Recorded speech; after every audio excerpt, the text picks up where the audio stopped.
So hello there internet, and welcome to the first tour of my mini settlements in Fallout 4. Now the reason why I decided to do these videos is because I want to get some additional features for the settlements on Nexus, and I thought I would document my settlements while they're still vanilla. So today we're taking a look at the settlement on Spectacle Island, and here we have the entrance. I tried to do something different because I always go for the junk fence gate, so this time I used a big guard post and just a little outpost with a turret. If we look up, we can see one of the 3 windmills that are in this settlement, and if we look to the right, there is a carrot farm. This is also the only place where I've used some junk walls for the actual walls. I try to avoid them as much as possible. Now if you go to the other side, we can see a patio table that I've scavenged from the island and a regular table to the left. If you go up to the final floor of the settlement, you can see a 2 building on the right, the second windmill, and if we look around, we can see the patio down there, as well as the 3rd windmill in the background. Now, if we go into the 2 building, we will realize that I'm pretty bad at interior decorating. Now, the way I usually do interior decorating is I will put down beds so the settlers have a place to sleep, and over a period of about a week, I will furnish all the rooms.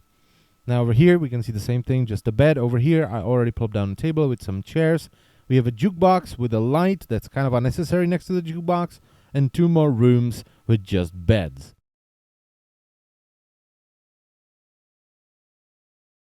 If we head to the ground floor, we can see that I've already started to set up shops. I already have the armor and the weapons shop with some basic containers, as well as the general goods store in the back.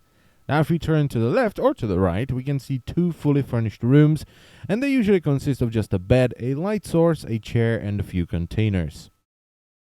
Now if we head out through the back door, we will enter the corn farm, and to our right you can see a guard post that's kind of flat right now, and I'm not really sure what to do with it.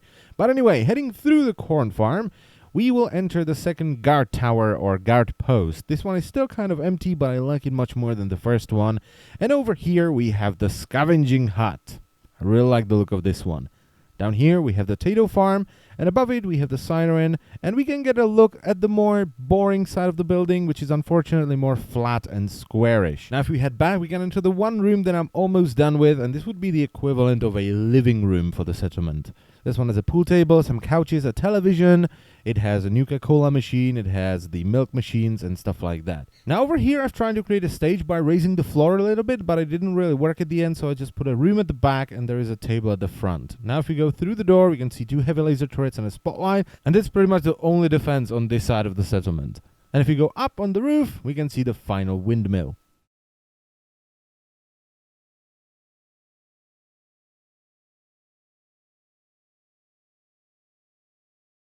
Now if we head back through the living room, we will find a lonely spotlight just sitting there looking into the distance, and that's because this room felt kind of square.